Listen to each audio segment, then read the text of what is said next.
خوشی اور کامیابی کا کیمیکل سیروٹونن 97% بڑی آنت میں پیدا ہوتا ہے، اور اگر آپ کا باؤل ٹھیک کام نہیں کر رہا، آپ قبض یا ڈائریا کے شکار ہیں، تو آپ خوش نہیں رہ سکیں گے۔ لہٰذا اگر خوش رہنا چاہتے ہیں تو واش روم کا سسٹم ٹھیک رکھیں۔ یہ بھی پتہ چلا کہ ہم جو کھاتے ہیں ہم وہ بن جاتے ہیں۔ ہمیں صحت مند رہنے کے لیے 40 قسم کی خوراکیں چاہئیں، اور کوئی ایک غذا یہ سارے اجزاء پورے نہیں کر سکتی۔ لہٰذا ہمیں ایسی خوراک لینی چاہیے جس میں فروٹ، سبزیاں، زیتون کا تیل، ہول گرین، گوشت اور مچھلی ہو۔ میوزیم میں باقاعدہ عملی طور پر دکھایا گیا جدید دور کی 3 خوراکوں نے انسانوں کو کیسے تباہ کیا۔ یہ چینی، نمک اور پروسیسڈ غذائیں ہیں۔ شوگر، دل کے امراض، heart attack, blood pressure, cancer اور موٹاپا ان خراب غذاؤں سے منسلک ہے۔ میوزیم میں یہ بھی پتہ چلا خوشی کا تعلق اچیومنٹ یعنی کامیابی سے ہوتا ہے۔ آپ جب کوئی ٹارگٹ پورا کر لیتے ہیں تو آپ کو خوشی ملتی ہے۔ آپ خوش ہونا چاہتے ہیں تو روزانہ کے ٹارگٹ اچیو کیا کریں، آپ کو خوشی مل جائے گی۔ تاہم آپ کے ٹارگٹس مثبت ہونے چاہیے، کیونکہ منفی ٹارگٹ کے بعد انسان گلٹ یعنی احساس گناہ کا شکار ہو جاتا ہے، اور گلٹ خوشی کو نگل جاتا ہے۔ یہ بڑی دیر تک انسان کے ذہن میں ہی رہتا ہے۔ میوزیم میں دعویٰ کیا گیا کہ فخر، شکر اور کہکہ انسان کے اندر خوشی پیدا کرتے ہیں، اور ان کا اثر بڑی دیر تک قائم رہتا ہے۔ ڈاکٹر گونتھر کا دعویٰ تھا، آپ اگر فخر، شکر اور کہکے کو روزانہ 3 مرتبہ دہرا لیں تو آپ خوش رہنا سیکھ جائیں گے۔ ڈاکٹر نے انکشاف کیا، سٹریس انسان کا دشمن کے بجائے محسن ہے۔ ہم جب سٹریس میں آتے ہیں تو پورا جسم الرٹ ہو جاتا ہے، اس میں انرجی آ جاتی ہے۔ سٹریس انسان کی یادداشت بھی بڑھاتا ہے، اس کے دفاعی نظام کو بھی بہتر بناتا ہے، مشکلوں سے نکلنے کا حوصلہ بھی دیتا ہے، اور اس کی پیداواری صلاحیت میں بھی اضافہ کرتا ہے۔ لہٰذا دنیا کے تمام کامیاب لوگ زندگی میں کبھی نہ کبھی سٹریس کے خوفناک فیز سے گزرتے ہیں۔ اگر آپ کو سٹریس نہیں ہوگا تو پھر آپ کی زندگی میں کوئی موٹیویشن نہیں ہوگی، آپ کی زندگی بور، سست اور ڈپریشن سے بھرپور ہوگی۔ ڈاکٹر گونتھر کے مطابق قدرت نے انسان کے کامیابیاں سمیٹنے کے سسٹم میں بریک نہیں لگائی، چنانچہ یہ جب کسی دنیاوی کامیابی کی طرف دوڑتا ہے تو پھر دوڑتا ہی چلا جاتا ہے، یہ رک نہیں پاتا، اور یہ اس کی زندگی کا سب سے بڑا المیہ ہے۔ لہٰذا انسان کو آگے بڑھنے سے قبل سب سے پہلے بس یعنی انف کا فیصلہ کرنا چاہیے۔ آپ جس دن یہ فیصلہ کر لیتے ہیں اس دن آپ خوشی کی طرف چلنا شروع کر دیتے ہیں۔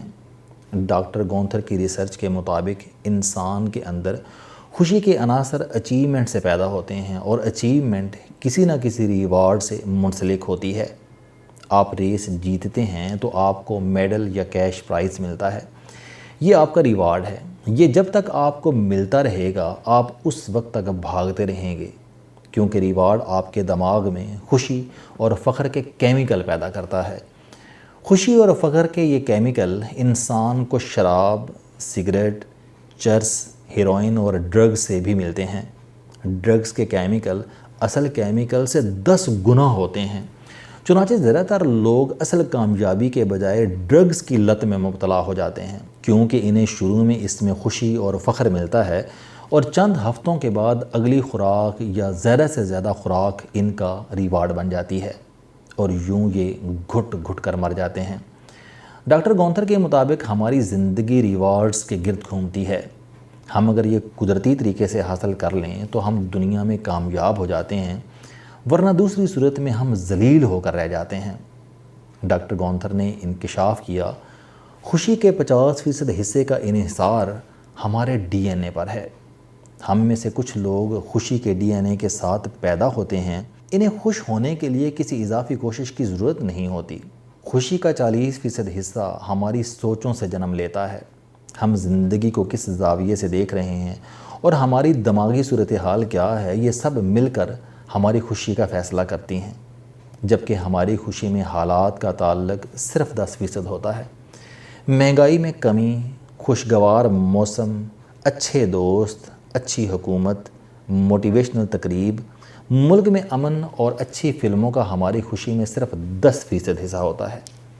لہٰذا جن لوگوں کی سوچ مثبت ہوتی ہے یا وہ خوشی کا ڈی این اے لے کر پیدا ہوتے ہیں وہ جنگوں، سیلابوں، جنگلوں، وباؤں، بے روزگاری اور انتہائی درجے کی مہنگائی میں بھی خوش رہتے ہیں۔ ان پر بیرونی حالات اثر نہیں کرتے۔ اس کا دعویٰ تھا کہ ہم اپنا ڈی این اے نہیں بدل سکتے۔ اگر قدرت نے ہمیں غمگین ڈی این اے دے کر دنیا میں بھیجا ہے تو ہم کسی بھی موسم اور کسی بھی کامیابی کے بعد خوش نہیں ہو سکیں گے۔